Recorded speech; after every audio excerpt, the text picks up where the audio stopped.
Paul had some really interesting ideas regarding sex, primarily that he didn't think anyone should ever have it because he thought that the world was going to end in his lifetime. And just in case you missed the memo, Paul was wrong. The world didn't end. But this is tied into how we should understand Romans chapter 1, verses 26 and 27. So Paul thought that everyone should really strive to be celibate. But if they had to give in to their desires, then they could get married, but they should really try not to have sex very often.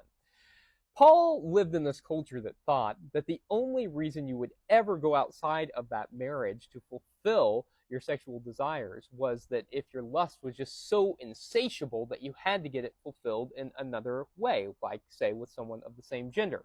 He didn't have the same understanding that we do today about same-gender attraction.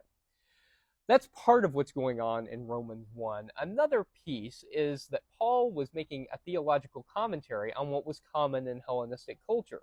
So in Hellenistic culture, a lot of times older men would have sex with younger men, and frequently the younger men wouldn't have a lot to say in that because of the power dynamics involved. Moreover, the older men would often take the dominant sexual position, which Paul saw as a man dominating another man.